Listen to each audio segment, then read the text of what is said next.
Assalamu alaikum viewers, hope you are all good. Today my topic is the characteristic of Renaissance age in Urdu and Hindi. So dear students, in this video I am going to describe the feature of Renaissance age.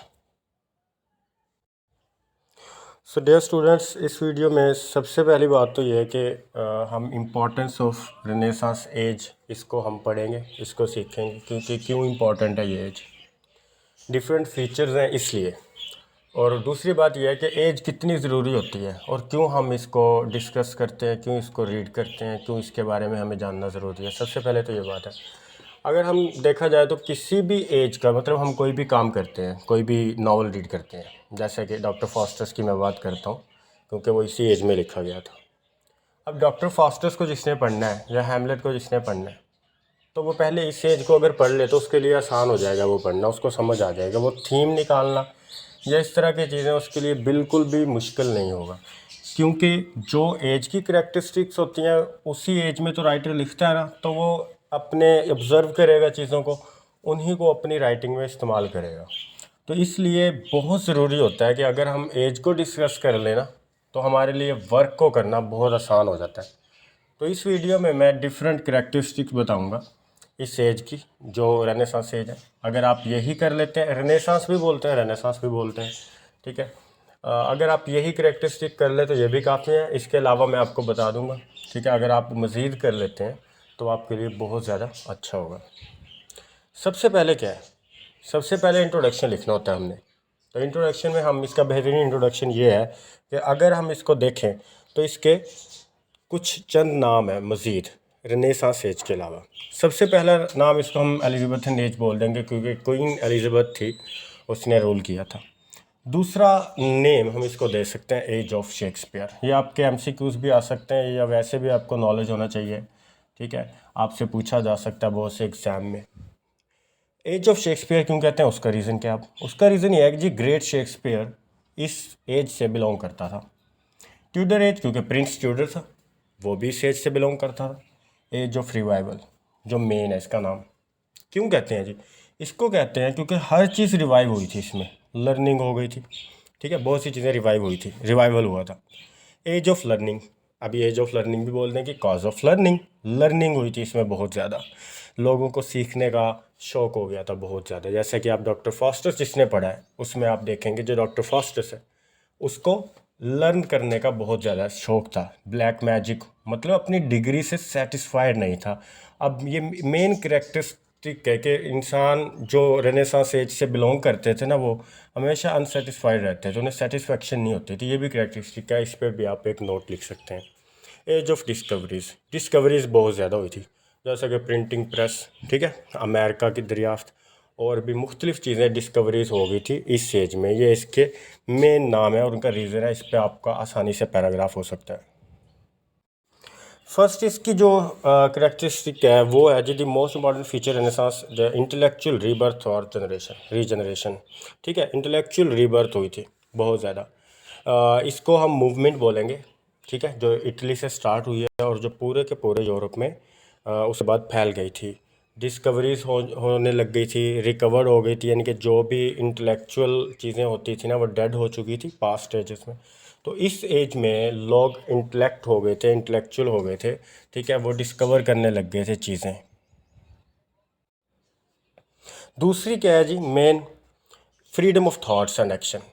Thought मतलब जो जैसा जिसने सोचना है वो सोच ले, freedom of thought थी, अपनी मर्ज़ी का मालिक था इंसान, ठीक है, अपनी मर्ज़ी से एक्शन लेता था, उसको कोई रुकावट नहीं थी, वो रिस्ट्रिक्टेड नहीं था, अपनी मर्ज़ी से जो चाहता था वो कर सकता था, जो सोचना चाहता था सोच सकता था। इवन के अबाउट गॉड वो कुछ भी अपने नज़रियात रख सकता था, किसी पे किसी किस्म की कोई पाबंदी नहीं थी, ठीक है।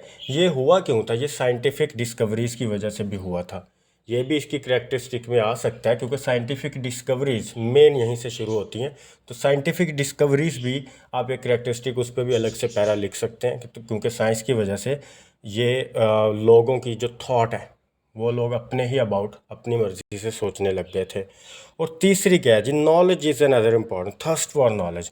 अब थर्स्ट फॉर नॉलेज क्या है जी, क्यूरोसिटी बढ़ गई थी, ठीक है, लोग सोचना चाहते थे, जानना चाहते थे कि क्या है दुनिया, कैसे है, क्यों है, यानी कि क्रिश्चियनिटी जो मज़हब होता था उस वक्त, अभी भी है, उस वक्त भी था, जो मेन होता था, डोमिनेंट रिलीजन होता था, तो लोग उस पर भी सवाल कर दिया करते थे। क्यों? क्योंकि वो जानना चाहते थे, साइंस आ गई थी। ठीक है, अब यही है जी थर्स्ट फॉर नॉलेज, यानी कि किसी भी हद तक जाते थे, उन्हें प्यास थी इल्म हासिल करने की, किसी भी हद तक चले जाते थे नॉलेज हासिल करने के लिए वो लोग। ये एक मेन कैरेक्टरिस्टिक थी रेनेसांस एज की। अब इसमें 4 पॉइंट पे है जी scientific outlook during the Renaissance European explorers. अब ये तो हमें बता चुका है जी, साइंटिफिक प्रोग्रेस भी हुई थी इसमें। ठीक है, ये तो आपका मेन टॉपिक हो गई, इसमें आप एक पैराग्राफ लिख सकते हैं। पांचवा क्या जी, ह्यूमनिज्म, ये भी है। अब ह्यूमनिज्म क्या है जी, the rediscovery of Greek and Roman antiquity gave birth to a new culture and that is called humanism. Humanism इसकी इंपॉर्टेंट थी। ठीक है, ग्रीक थे ना जो रोमन ग्रीक, यानी कि इसमें ना रिवाइवल ऑफ लर्निंग हम इसे बोलते हैं। जो ग्रीक होते थे, ठीक है, उनके बाद वो सारा कुछ ख़त्म हो गया था, लोगों ने ना उनको छोड़ दिया था।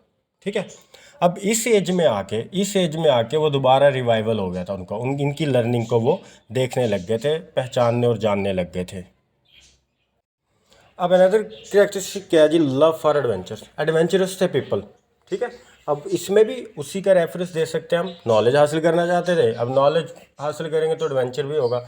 एडवेंचरस भी थे, बहुत ज़्यादा एडवेंचर थे, यानी कि कुछ भी कर सकते थे वो। ये एक मेन कैरेक्टरिस्टिक थी रेनेसांस पीपल की। ठीक है, जब आप रेनेसांस एज को तफसील से बुक से पढ़ेंगे तो आपको मज़ीद पता चलेगा कि वो एडवेंचर क्यों थे। क्योंकि अगर हम बात करते हैं, फिर मैं रेफरेंस दूंगा डॉक्टर फॉस्टर्स का, उसमें भी आप देखते हैं वो बहुत ज़्यादा एडवेंचरस था। अनदर कैरेक्टरिस्टिक क्या है जी, लव फॉर ब्यूटी। जो खूबसूरती है ना, अपेयरेंस की बात कर रहा हूँ, जहाँ पे जो ज़ाहिरी खूबसूरती होती है उस वो भी एक कैरेक्टरिस्टिक थी। लोग ज़ाहिरी खूबसूरती को प्रेफरेंस करते थे। ठीक है, उसको प्रेफर करते थे, ज़ाहिरी जो खूबसूरती होती है, फिज़िकल ब्यूटी जो होती है, ये भी एक कैरेक्टरिस्टिक थी रेनेसांस एज की थी। ज़ाहिरी खूबसूरती की एग्जांपल भी आपको डॉक्टर फॉस्टर से मिलेगी। ये इसका जिक्र मैं बार बार इसलिए करता हूँ क्योंकि मेन है उसकी राइटिंग में। ठीक है, क्योंकि जब वो हेलन को, उसमें हेलन खूबसूरत होती है बहुत ज़्यादा, तो वो उसकी ख्वाहिश करता है लास्ट में। ठीक है, क्योंकि वो बहुत ज़्यादा खूबसूरत होती है, वो लव फॉर ब्यूटी, तो यहाँ पे ये करेक्टरिस्टिक भी दुरुस्त साबित होती है। लास्ट करेक्टरिस्टिक क्या है, the desire of unlimited power, इसका रेफरेंस भी आपको वहीं से मिलेगा। यानी कि हर कोई चाहता था कि मेरे पास पावर आ जाए, बस पावर आ जाए। पावर हासिल करने के लिए वो क्यूरोसिटी भी उनकी बढ़ रही है, नॉलेज भी हासिल कर रहे हैं, सब कुछ कर रहे हैं, बस पावर चाहिए उनको, पावर के अलावा कुछ नहीं है। तो ये भी एक मेन कैरेक्टरिस्टिक है रेनेसांस पीपल की कि वो हर हालत में अनलिमिटेड पावर, यानी कि ऐसी पावर जो खुदा को भी टक्कर दे, तो यहाँ तक लोगों का बिलीव हो गया था, तो वो ये पावर्स चाहते थे। इसके अलावा एक मेन कैरेक्टरिस्टिक हम इसको मटेरियलिज्म भी बोल सकते हैं, क्योंकि people became materialistic in this age. बहुत ज़्यादा लोग मटेरियलिस्टिक हो गए थे, मटेरियलिज्म हो गए थे, मादा परस्ती हो गई थी। ठीक है, लोगों का मज़हब से थोड़ा सा दूर जा रहे थे और मादा परस्त ज़्यादा हो गए थे। तो इस वीडियो में आपको मज़ीद मुझे लगता है कि बहुत कुछ समझ आ गया होगा। ठीक है, अगर समझ आ गया तो इसको लाइक, शेयर और चैनल को सब्सक्राइब लाजमी कर दें। थैंक यू, अल्लाह हाफिज़।